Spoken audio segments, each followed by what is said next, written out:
오늘부터 히브리서 11장을 저희들이 좀 살펴보려고 합니다. 저의 설교의 특징은 강해 설교라고 하죠. 좀 한 절 한 절 좀 구체적으로 살펴보는 설교의 특징을 갖고 있습니다. 이렇게 강해 설교를 하다 보면 조금 단점이 하나가 있는데 큰 산을 놓칠 수 있게 됩니다. 좀 이렇게 나무를 살펴보다 보면 큰 산, 그 산을 놓칠 수 있는 약간의 단점도 있을 것 같습니다. 그래서 우리가 이제 11장 들어가기 전에 히브리서 갖고 있는 큰 산을 저희들이 다시 한번 좀 정리를 하면서 히브리서 1장을 살펴보았으면 합니다. 히브리서 기자는 지금 여러 문제 또는 여러 고난에 노출되어 살아가는 성도들에게 소망을 주기 위해서 쓰고 있는 서신서라는 것을 잊지 마시기를 바랍니다. 핍박으로 말미암아 고난을 받던 타락한 세상에 살고 있기 때문에 우리가 고난을 받던, 우리는 어떤 모양으로 이 세상에 살아가고 있을 때 고난, 문제, 불편한 삶을 살아갈 수밖에 없습니다. 자, 이럴 때 여러 가지 문제들, 고난들, 불편한 것, 그런 것들이 우리 앞에 닥치게 되면 우리는 절망 가운데 살아갈 수 있는 삶을 살아갑니다. 이거는 성도라고 해서 변하지 않아요. 그럴 때 우리가 절망할 수 있을 수 있는 상황임에도 불구하고 히브리서 기자는 그럼에도 불구하고 우리에게는 소망이 있다라는 것을 말씀하려고 합니다. 예수 그리스도로 말미암아 우리에게 이루신 구원을 통해서 끊임없이 하나님은 고난 가운데서도 소망이 있으며, 고난 가운데서도 하나님을 찬양할 이유가 있으며, 고난 가운데서도 하나님께 감사할 이유가 있으며, 고난 가운데서도 우리는 담대히 용기를 내어 인내의 경주를 할 수 있다라고 히브리서 기자는 말씀합니다. 그래서 우리가 이 히브리서가 말씀하고 있는 그 소망의 메시지를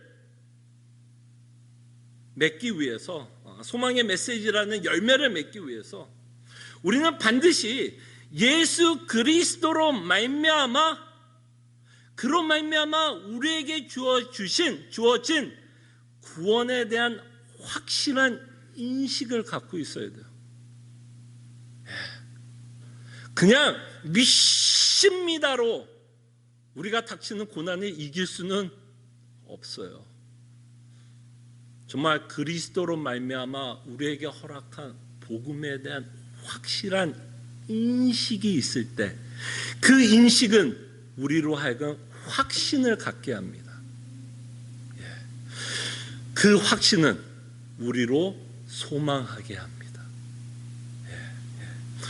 그래서 우리는 다시 한번 이 히브리서 11장을 살펴봤을 때 똑같은 주제예요. 사실은 같은 주제가 반복됩니다. 예수 그리스도로 말미암아 우리에게 허락한 구원과 그로 말미암아 확실한, 그리고 그로 말미암아 우리에게 확신을 주시며, 고난 가운데, 불편한 가운데, 힘든 가운데서도 우리에게 용기를 주고 담대함을 갖고 인내로서 경주할 것을 말씀하십니다. 그래서 히브리서 11장도 히브리서의 전체적인 산 아래 같은 내용의 메시지를 우리에게 말씀하십니다. 그래서 우리가 구체적인 구절을 봤을 때 이 산을 놓치지 마시고 소망을 주기 위해서, 우리를 위로하기 위해서 말씀하고 있다는 것을 끊임없이 기억하시면서 저희들이 히브리서 11장을 살펴봤으면 합니다. 자, 그럴 때 히브리서 11장 1절에서 2절은 마치 서론과 같이 좀 생각해 봤으면 합니다. 기초, 파운데이션을 지금 다지고 있다라고 생각하면 좋을 것 같습니다. 그래서 이 1절과 2절을 통해서 다시 한번 히브리서 기자가 지금까지 무엇을 말씀하고 있는지 사실은 요약하고 있는 구절이에요. 그 요약을 통해서 다시 한번 우리로 하여금 확신을 갖게 하기 위해서 이 믿음이라는 단어를 사용하시면서 우리에게 설명합니다. 아마 히브리서에서 아마 여러분들이 가장 익숙한 구절이 또 히브리서 11장 1절이 아닐까 싶어요. 많은 분들이 믿음이 무엇인가 또는 믿음을 정의한다면 하면 인용하고 있는 구절이 아마 1절일 거예요. 좀 익숙은 합니다만 이 1절을 곰곰이 생각하면 좀 아리송합니다. 단어 하나는 이렇게 뭔가 익숙한 단어들이 사용되지만 조금 아리송합니다. 완벽하게 좀 와닿지가 않아요. 왜 이 1절이 여러분들에게 좀 아리송하게 뭔가 믿음을 설명하고 있는 구절인 것 같이 보이지만 아리송하게 느껴지는 이유는 아마도 이 단어 때문에 아닐까 싶어요. 실상이라는 단어가 도대체 무슨 말일까라는 생각은 하실 겁니다. 믿음은 바라는 것들의 실상이라고 외워서 말은 할 수 있을지 몰라도 과연 이 실상이라고 하는 이 단어가 갖고 있는 의미를 우리는 좀 명확하게 모르기 때문에 이 1절이 정확하게 우리에게 무엇을 말씀하려고 하는지 좀 가늠하기 힘들 것 같아요. 그래서 오늘은 이 실상이라는 단어가 갖고 있는 뜻을 저희들이 좀 생각해 보면 1절이 지금 히브리서 기자가 무엇을 말하려고 하는지를 알 수 있습니다. 자, 그럴 때 제가 좀 잘 쓰는 방법은 아니지만 이 실상이라는 단어의 헬라어를 좀 생각해 볼게요. 좀 원어, 이 헬라어 단어를 조금만 이해를 하면 이 문장은 조금 더 쉽게 우리에게 이해할 수 있을 거라 생각이 듭니다. 이 실상이라고 번역된 이 헬라어 단어는요, 휘포스타스라는, 어렵죠? 발음하기도 힘들어요. 휘포스타시스라는 단어예요. 자, 이 휘포스타시스라고 하는 단어는요, 굉장히 다양한 의미를 갖고 있습니다. 그러니까 여러 단어로 번역이 될 수 있는 단어예요. 그러니까 여러 의미를 이 한 단어가 갖고 있습니다. 그럴 때 이 히브리서 기자는 휘포스타시스라는 단어를 저는 일부러 고의적으로 쓰고 있다라고 저는 생각이 들어요. 다양한 의미를 갖고 있는 단어이기 때문에 히브리서 기자는 이 한 단어로 다양한 의미를 우리에게 전하고 싶은 거예요. 자, 그럴 때 이 휘포스타시스라고 하는 이 단어, 실상으로 1절에서는 번역이 된 이 단어가요, 또 어떤 단어로도 번역을 하고 있냐면 본체라는 단어로도 번역이 됩니다. 본체. 조금 뭔가 비슷한 단어인 것 같고 비슷하지도 않는 단어인 것 같지만 실상이라는 단어로도 번역이 가능하고요, 본체라는 단어로도 번역이 됩니다. 네, 여러분, 이 본체라는 단어 혹시 히브리서에서 어디에 사용되고 있었는지 혹시 기억나세요? 아마 시간이 많이 흘러서 좀 기억이 안 날 수도 있지만 히브리서 1장에 나오는 단어예요. 본체라는 단어가.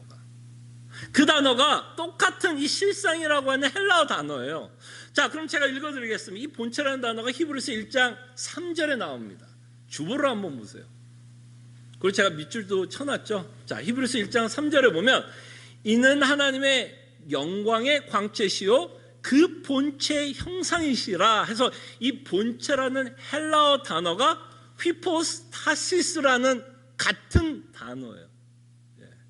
그의 능력의 말씀으로 만물을 붙드시며 죄를 정결하게 하는 일을 하시고 높은 곳에 계신 지극히 크신 이 우편에 앉으셨느니라.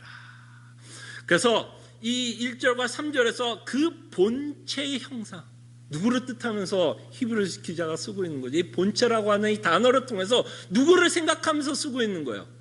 예수 그리스도를 생각하면서 쓰고 있는 단어입니다. 그래서 예수님이 누구라는 거예요? 본체의 형상 하나님이시다라는 것을 설명하기 위해서 쓰고 있는 단어가 휘포스타시스라고, 한국말로는 본체라는 단어로 번역되어 있다라는 것을 생각해 볼 수 있습니다.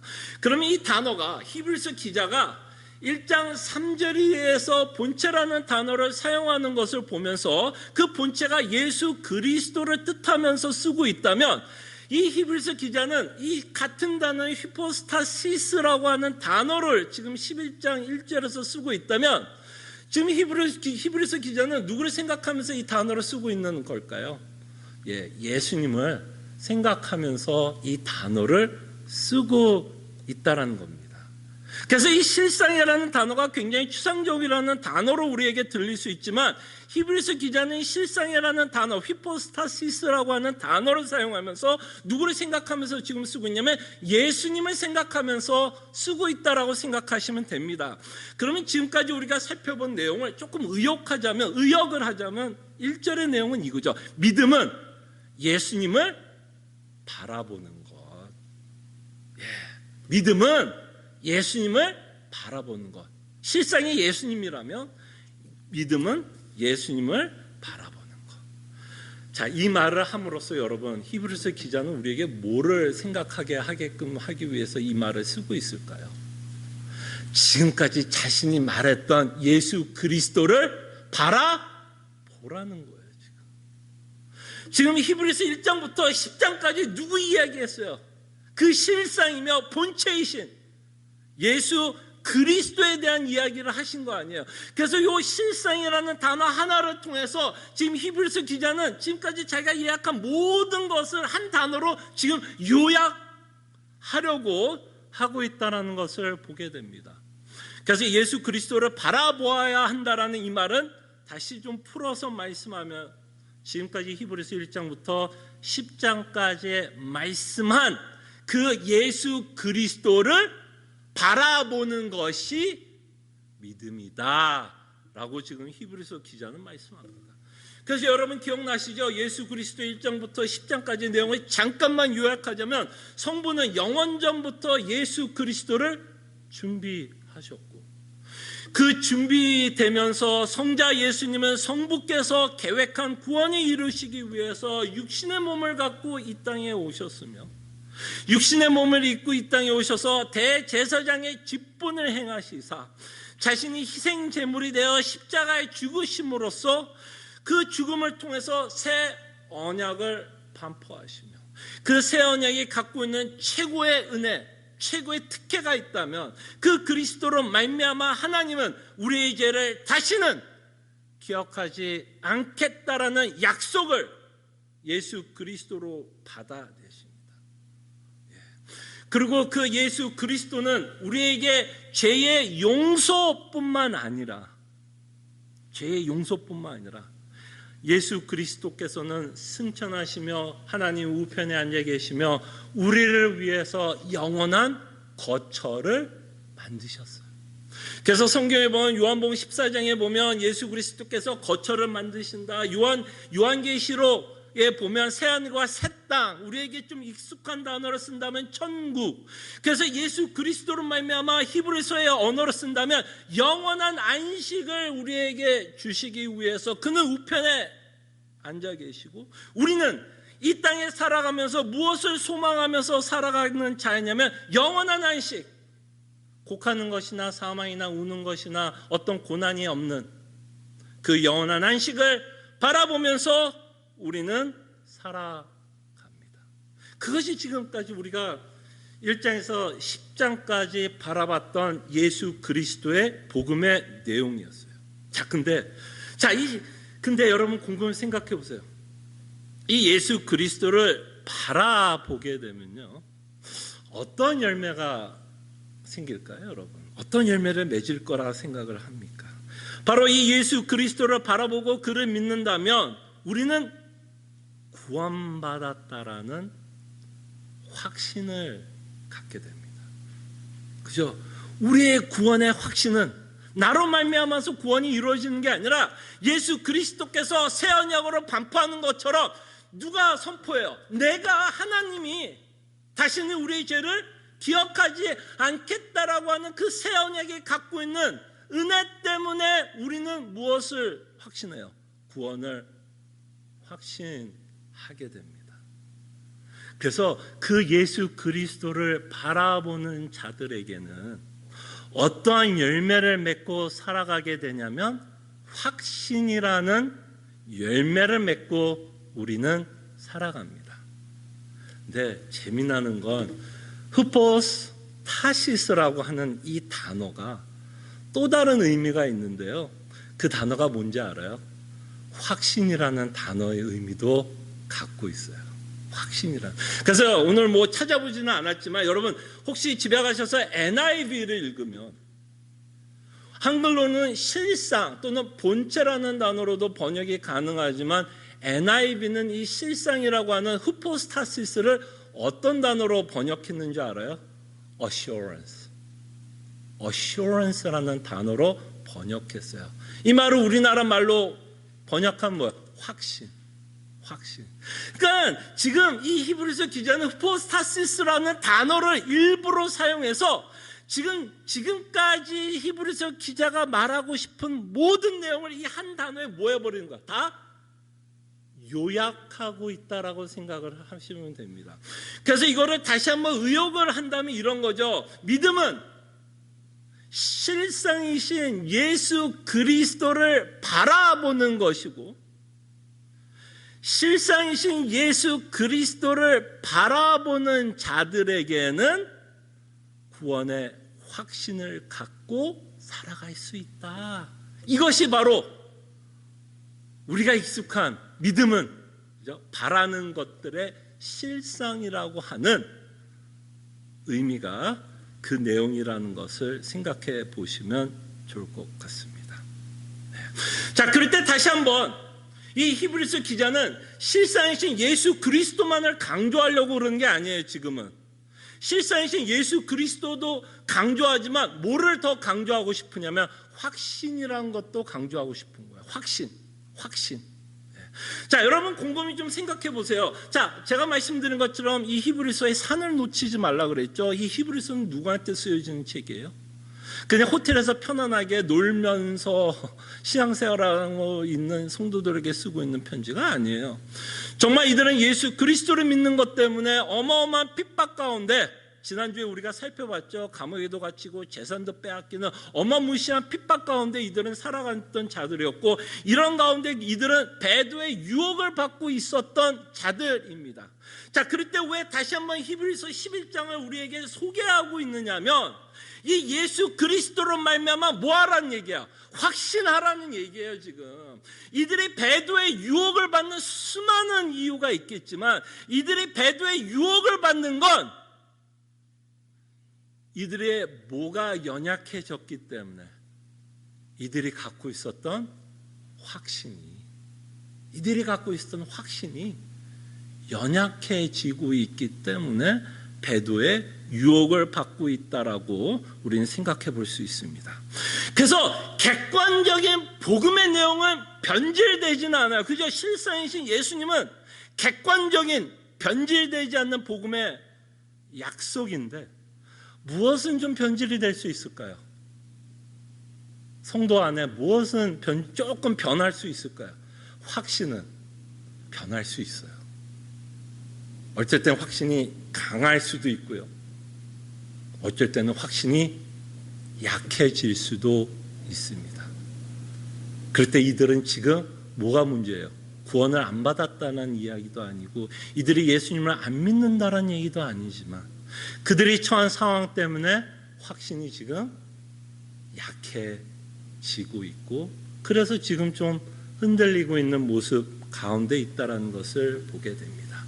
그래서 히브리서 기자는 이 휘포스타시스라고 하는 이 단어로 무슨 이야기를 하고 싶으냐면, 그리스도로 말미암아 다시 한번 확신하고 용기를 내고 담대하게 믿음의 인내의 싸움을 할 것을 우리에게 말씀하고 있습니다.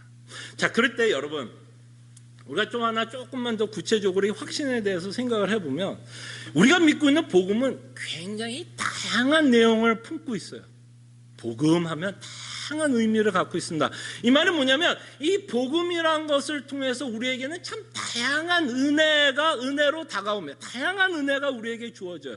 자, 그럴 때 우리가 제일 이미 좀 익숙한 복음의 은혜는 칭이라는 은혜가 있을 것입니다. 그죠? 칭이라는 의미는 이런 의미죠. 아까 말씀드린 것처럼 새 언약을 통해서 예수 그리스도로 말미암아 하나님께서 다시는 우리의 죄를 기억하지 않겠다라는 이 말을 통해서 하나님이 우리의 죄를 언제나 용서하실 것을 약속하고 있고, 예수 그리스도로 말미암아 우리는 의로운 자이다라는 것을 선포하고 있는 내용이 칭의의 내용입니다. 어떤 분들은 이것에 대한 확신이 있을 수 있겠죠. 정말 내가 그리스도로 말미암아 죄사함을 받았고 그리스도로 말미암아 내가 정말 의롭다함을 받았다라는 이 복음이 갖고 있는 은혜에 대한 확실한 인식과 확신이 있을 수 있습니다. 자, 또 다른 복음의 의미는 양자라고 해서 여러분과 제가 하나님의 자녀가 되었다라고 표현하는 은혜를 설명하고 있는 단어가 있습니다. 그때 다시 한번 우리가 하나님의 원수였는데 그리스도를 말미암아 이제는 하나님의 자녀로서 이제는 우리가 하나님께 아버지라 부르고 그에게 언제나 다가가며 담대하게 나가며 하나님께 기도할 수 있는 자녀가 되었다라고 하는 이 양자가 주는 복음의 은혜에 대한 여러분들이 뭐가 넘칠 수 있어요? 확신이 넘칠 수 있습니다.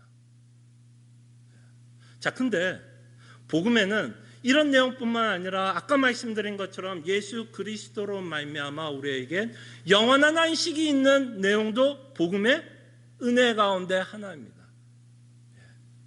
복음의 은혜 가운데 영원한 안식, 새하늘과 새 땅, 천국, 미래에 우리가 누릴 부활의 소망, 이것도 복음이 갖고 있는 은혜의 내용 가운데 하나입니다. 근데 어떤 분들에게는 이 내용에 대해서는 잘 모를 수도 있고 이 내용에 대해서는 확신이 연약할 수도 있다라는 얘기예요. 그러니까 복음의 내용이 다양한데 우리는 어떤 복음의 내용에 대해서는 굉장한 확신과 그런 말미암아 기쁨과 위로를 받을 수 있지만 어떤 복음의 은혜에 대해서는 아직도 그것이 설득이 안 될 수도 있고 그것이 주는 위로와 기쁨을 맛보지 못할 수도 있다라는 얘기예요. 그래서 지난주에 여러분들이 설교를 기억하면 이들이 감옥에도 가고 재산도 잃어버릴 수 있었던 이유 중에 하나가 뭐였죠? 더 좋은 영구한 소유가 있었다라는 걸 이들은 확신했어요. 근데 여러분들이 저도 설교를 하면서 그런 마음이 들었지만 이 말에 대해서 부담감을 가졌던 분들이 있을 거라고 생각을 합니다. 내가 예수를 믿은 것 때문에 내가 지금까지 쌓아놨던 모든 공동탑이 무너질 거라고 생각을 하면 그것이 두렵고 불안하고 염려로 다가오는 건 당연할 거라고 생각이 듭니다.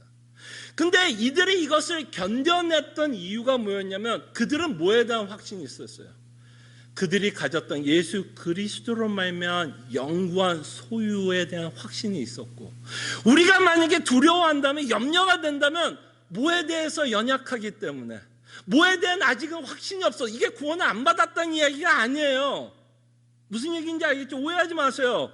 구원을 안 받았다는 이야기가 아닙니다. 그러나 그 복음이 주는 다양한 은혜 가운데서 어떤 은혜에 관해서는 여전히 나에게 좀 설득되지 않고 확신으로 다가오지 않는 가르침이 있을 수 있다라는 거예요.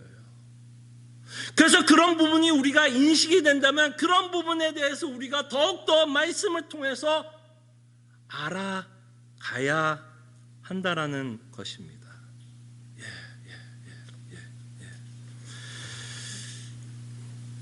자, 그래서 우리는 이 히브리서가 갖고 있는 특징은 영원한 하나님의 나라에 대한 소망이에요.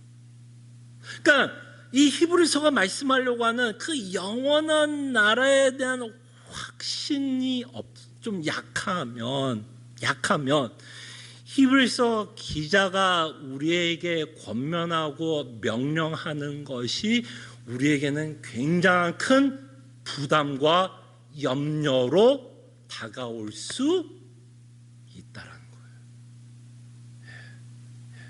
그럼 우리의 숙제는 뭐예요? 이 히브리서가 말했던 그 영구한 소유가 얼마나 대단한지를 우리는 말씀을 통해서 뭐 해야 될까요? 끊임없이 알아가고 정말 그것이 뭐 할 수 있도록 설득될 수 있도록 정말 믿어질 수 있도록 그래서 확신에 찰 수 있도록 기도를 해야 할 것이라 생각을 합니다. 자, 그러면서 11장에서 또 하나 믿음이란 이런 거다라고도 말씀하고 있다면, 믿음의 열매로서 뭐를 맺냐면 확신이라는 열매를 맺는다라고 여러분들에게 이 실상이라는 단어를 통해서 말씀하고 있다면, 또 이 11장을 통해서 히브리서 기자는 또 이렇게 말합니다. 믿음의 성격을 말씀하는데요, 이 믿음의 성격은 보이지 않는다라는 거예요. 보이지 않는 것을 믿는다라고 표현합니다. 보이지 않는 것을 믿어요. 그런 의미에서 저희가 신앙생활하는 것이 참 어렵다고 생각합니다. 보이지 않는 것을 확신하면서 살아간다는 것이 참 힘들겠죠. 여러분, 도마의 사건 기억나십니까? 모든 사람들에게 예수님이 부활하고 나서 제자들에게 나타났어요. 제자들은 도마를 빼고 많은 제자들은 이미 예수님이 부활한 걸 봤어요. 그러니까 뭐가 생겨요? 예수님이 어쨌든 부활했구나라는 어떻게 부인할 수 없잖아요. 예수님이 죽었다라는 것도 봤고 어쨌든 제자들 앞에서 부활해서 나타났으니 당연히 예수님이 부활했구나라는 그걸 거짓말로 받아들일 수 없잖아요. 근데 이걸 못 봤던 자가 하나가 있었죠. 그 누구였냐면 도마였어요. 보지 못했으니. 제자들이 아무리 부활했다고 그래도 참 도마로서는 예수님이 부활했다라는 것을 믿는다라는 게 쉽지 않았거든요. 그래서 예수님이 이런 말하죠. 보지 않고 믿는 걸 더욱더 칭찬하고 있는 것을 보게 됩니다. 그래서 로마서 8장 24절 25절에 보면 우리가 소망으로 구원을 얻었음에 보이는 소망이 아니니 보는 것을 누가 바라리요. 만일 우리가 보지 못하는 것을 바라면 참으로 기다리지니라. 그래서 우리가 믿고 있는 내용은 우리의 눈으로 확인되고 있는 사실이 아니에요. 뭘로만 확인이 돼요? 믿음으로만. 아까 믿음으로 누구를 봤을 때 확인되냐면 예수님이 보일 때, 믿음으로 예수님이 보일 때만 확인이 되는 것이에요. 그래서 우리는 보이지 않는 천국을 바라보고 보이지 않는 새하늘과 새 땅을 바라보며 보이지 않는 영원한 안식을 바라보면서 신앙생활을 한다는 것 쉽지는 않습니다. 그렇기 때문에 우리는 끊임없이 말씀을 통해서 이 내용을 살펴봐야 될 것 같아요. 근데 요사에 제가 광고를 들어도 이 단어를 많이 쓰고요. 뉴스를 보면 당연히 이 단어를 많이 쓰고요. 많은 사람들이 쓰고 있는 단어가 하나 있어요. 당연히 코로나 바이러스가 가장 아마 지금 많이 쓰는 단어이지만 이 코로나 바이러스의 여파로 인해서 사람들이 가장 많이 쓰는 단어가 이 단어인 것 같아요. 영어 단어인데요. uncertain time이라는 단어를 씁니다. uncertainty 아니면 uncertain time. 요거를 한국말로 번역하면 뭐야? 불확실한 시기. 지금 많은 전문가들, 많은 사람들이 지금 우리가 살아가고 있는 시기를 uncertain time이라고 표현합니다. 근데 저는 이들이 말했던 이 말이 맞다고 저는 생각이 드는 게 성경은 끊임없이 보이는 이 세계는 뭐라고 말했어요? 언제나 흔들릴 수 있는 세계라고 분명히 성경은 말씀하고 있었죠. 이 믿지 않는 자들, 전문가들이 uncertain time이라고 이야기할 때 이미 성경은 우리가 보이는 이 세계는 이미 흔들릴 것이라고 누누이 말하고 있어요. 이 uncertain time을 전도서의 단어를 쓴다면 어떤 단어를 쓰면 좋을까요? 헛된 세상. 언제든지 흔들릴 수 있는 세상.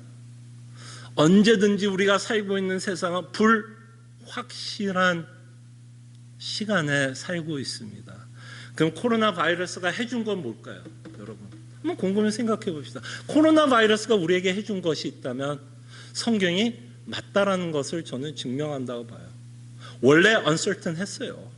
코로나 바이러스가 아니더라도 여러분들과 저의 인생은 uncertain 했어요. 사실은 여러분들이 갖고 있는 능력 때문에, 여러분들이 이뤄놓은 것 때문에 굉장히 이 땅이 확실할 거라고 우리는 자만하면서 살아온 거지, 사실은 우리가 살고 있는 이 세상은, 보이는 세상은 uncertainty에 우리는 살고 있었습니다. 그래서 저는 이것이 참 역설이라고 생각합니다. 우리가 보는 세상은 uncertain이에요. 근데 우리가 보지 못하는 것은 certain이에요. 무슨 얘기인지 알겠어요? 우리가 보는 세상은 uncertain이에요. 여러분들이 인정하고 싶던, 부인하고 싶던, 인정하고 싶지 않던 세상은 흔들리고 있어요. 뭐 어떤 자들에게는 더 많이 흔들릴 수 있겠죠. 어떤 자들은 직접적으로 바이러스에 걸린 자들도 있을 거고, 어떤 자들은 직접적으로 사업이 힘든 사람들이 있겠죠. 그러나 모두가 이 영향을 받고 살아갑니다. 어떤 모습으로도 영향을 받고 살아가요. 그럼 우린 물어봅시다. 뭐가 certain한 거예요, 여러분? 뭐가 확실한 걸까요? 지금 히브리서 기자는 우리한테 말하고 싶은 거야. 뭐가 확실한 거냐? 그래서 무엇을 우리는 확신하면서 살 수 있냐면 이 실상이신 예수 그리스도만이 확실한 것이고, 이것만이, 예수 그리스도만이 우리가 확신하면서 살아갈 수 있다라는 것을 지금 히브리서 기자는 말씀합니다.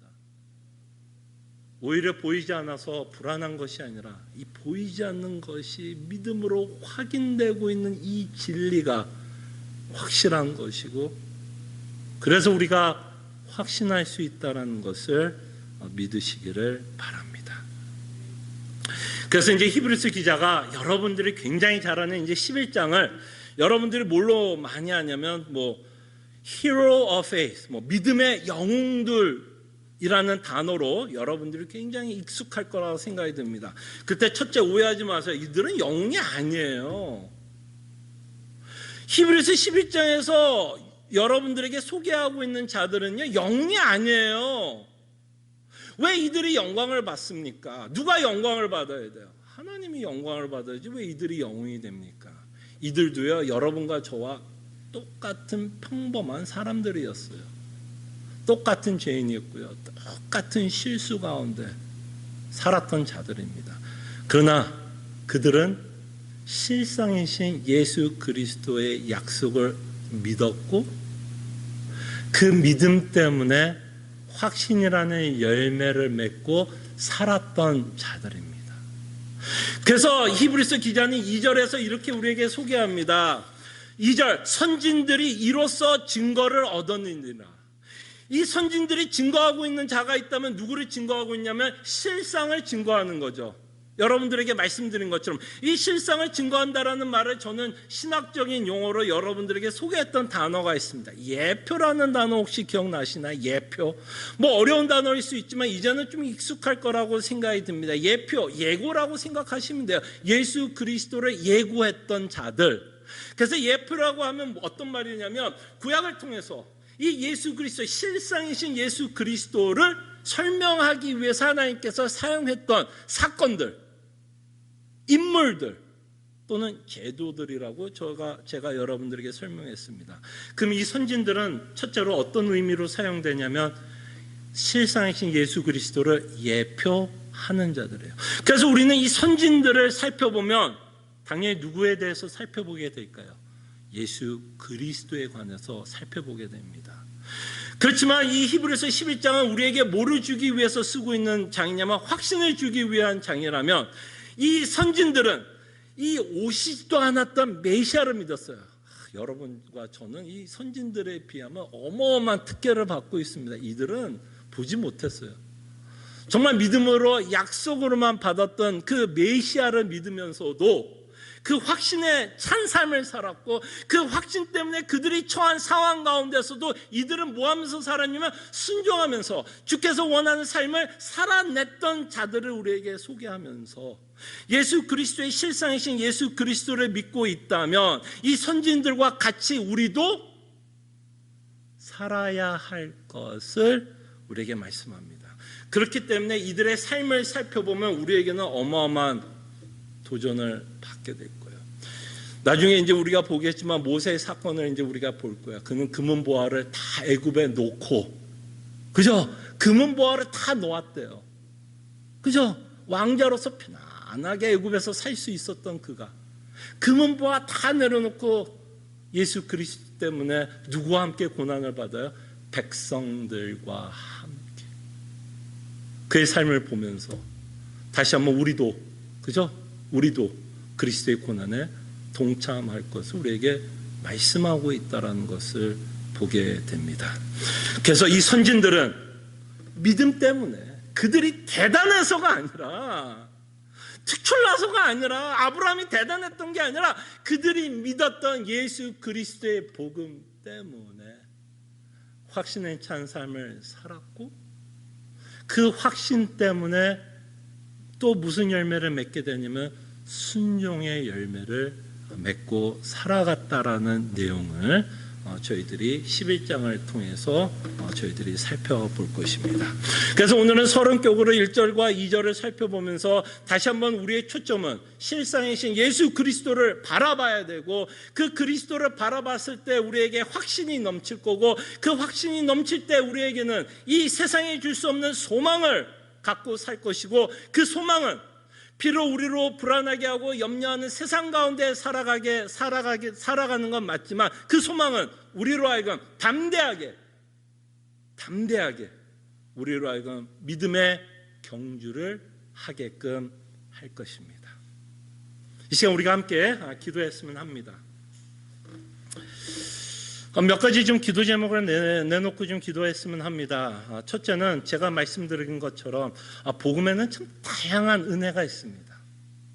어떤 은혜에 대해서는 우리가 확신에 찰 수가 있는데요. 어떤 은혜에 대해서는 아직도 좀 아리송할 수도 있고 좀 믿지 못하는 부분이 있을 수도 있습니다.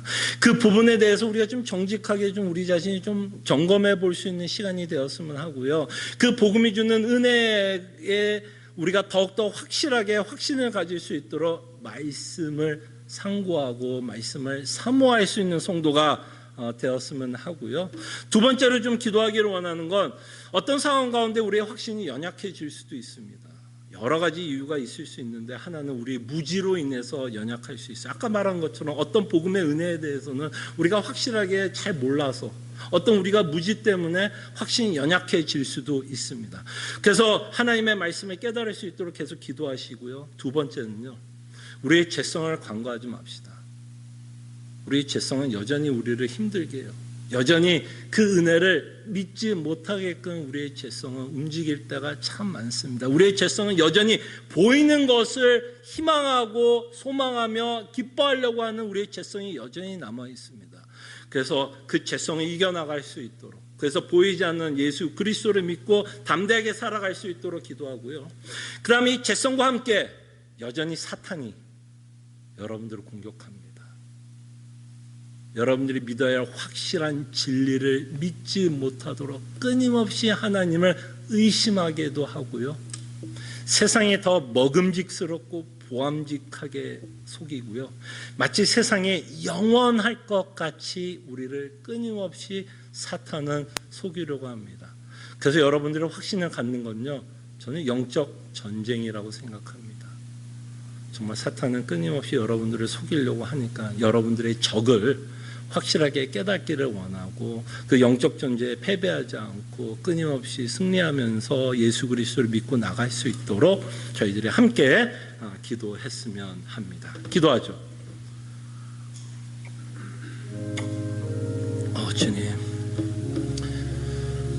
주님 때로는 어떤 부분에 대해서 우리가 무지할 수 있습니다. 주님 그럴 때 말씀으로 우리를 깨닫게 해 주시옵소서. 정말 어떤 은혜에 대해서는 우리가 확신을 갖고 살아갈 수 있지만 어떤 은혜에 대해서는 우리가 여전히 불확실하고 깨닫지 못하고 무지한 상태에 있을 수 있사오니 주의 말씀을 깨달을 수 있도록 아버지 하나님 은혜를 베풀어 주시옵소서. 정말 이 확신을 갖기 위한 이 영적인 씨름을 할 수 있게 해주시고 참으로 게으르지 않고 태만하지 않고 하나님의 말씀을 붙들고 기도하는 하나님의 성도들 되게 하여 주시옵소서. 사랑하는 내가 풍성하신 주님, 원하던 원치 않던 코로나 바이러스가 있던 없던 우리는 흔들리는 세상에 살고 있으며 그래서 우리는 불편할 수도 있고 더 큰 고난 가운데 노출될 수밖에 없는 삶을 살아갑니다. 그럴 때 우리의 믿음이 연약해지는 것을 보게 되고 그럴 때 우리의 확신이 연약해질 때가 있음을 고백합니다. 그럴 때 실상이 되시는 예수 그리스도를 바라보게 하여 주시고 그 예수 그리스도로 말미암아 우리에게 허락한 복음에 그 복음이 주는 위로와 기쁨 소망을 얻게 하여 주시사 그 소망 때문에 우리 안에 확신이 넘치게 하여 주시고 불안할 수밖에 없고 염려할 수밖에 없는 세상에 우리가 살고 있지만 그 소망 때문에 우리가 견디며 인내하며 믿음의 경주를 할 수 있도록 주께서 은혜를 베풀어 주시옵소서. 또한 이 확신을 갖기 위한 영적 전쟁이라는 것도 잊지 않게 하여 주시옵소서. 우리의 죄성과 싸우게 하여 주시고 또한 사탄은 끊임없이 하나님을 의심하게 하고 하나님의 선하심과 성실하심을 의심하게 하고 끊임없이 사탄은 이 땅을 보게 하며 이 땅이 얼마나 보암직하고 먹음직스러운지를 보게 하며 우리가 일궈놨던 일상을 바라보면서 사탄은 만족해 하려고 하는데 주님, 우리의 일상이 얼마나 쉽게 무너질 수 있는지를 이 사건들을 통해서 바라보게 하여 주실 때 많은 사람들이 외치는 것처럼 우리는 uncertain time에 살고 있습니다. 그럴 때 가장 certain한 건 예수 그리스도임을 다시 한번 깨닫게 하여 주시고 그리스도의 복음만이 주는 확실한 진리 가운데 확신을 갖고 살아가는 주의 백성들 되게 하여 주시옵소서. 감사하고 살아계신 예수 그리스도 이름으로 기도합나이다. 아멘. 함께 일어나셔서 찬송가 545장 찬송합니다.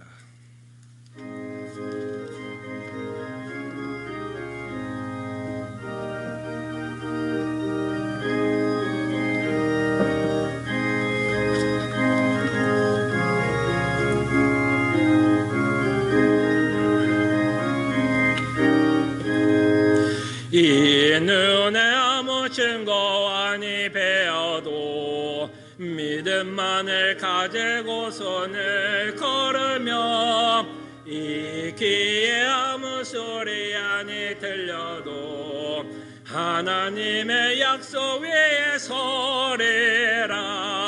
걸어가세 믿음 위에 서서 나가세 의심 버리고 걸어가세 믿음 위에 서서 눈과 귀에 아무 증거 없어도 이 눈에 보기에는 어떠하든지 이미 얻은 증거대로는 믿으며 이 맘에 의심 없이 살아갈 때에 우리 소원 주 안에서 이루리. 걸어가세 믿음 위에 서서 나가세 의심 버리고 걸어가세 믿음 위에 서서 눈과 귀에 아무 증거 없어도 주님의 거룩함을 두고 맹세한 주 하나님 아버지는 참 이쁘다. 그 귀한 모든 약속 믿는 자에게 능치 못할 무슨 일이 있을까. 걸어가세 믿음 위에 서서 나가세 의심 버리고 걸어가세 믿음 위에 서서 눈과 귀에 아무 증거 없어도. 아멘. 하나님의 백성들이여, 하나님이 주시는 축복의 말씀, 위로의 말씀 믿으시기를 바랍니다. 능히 너희를 보호하사 거침이 없게 하시고 너희로 그 영광 앞에 흠이 없이 기쁨으로 서게 하시리. 곧 우리 구주 홀로 하나이신 하나님께 우리 주 예수 그리스도로 말미암아 영광과 위엄과 권력과 권세가 영원전부터 이제와 영원토록 함께 있을지어다. 아멘. 주님 봐주시옵소서. 주님 정말 함께 하실 것을 믿습니다. 주여 저와 확신하게 하여 주시옵소서. 주님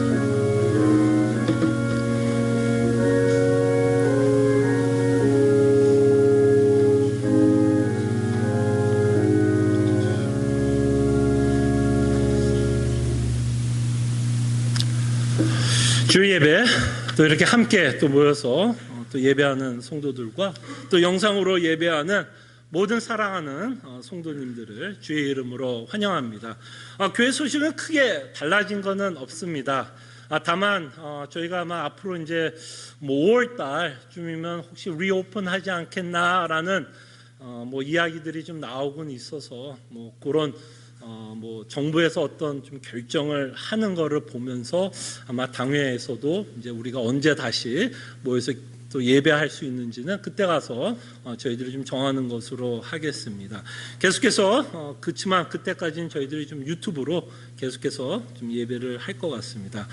계속해서 교육부 예배도 유튜브로 예배로 영상을 하고 있으니까요. 성도님들 자녀 두신 성도님들은 끊임없이 계속해서 교육부에서 올려놓은 또 예배에 또 참석할 수 있도록 권면해 주시면 감사할 것 같고요. 수요 성경 공부 18장 저희들이 구원의 확신에 대해서 살펴보고 있습니다. 이것이 저는 우연이라고 생각하지 않습니다.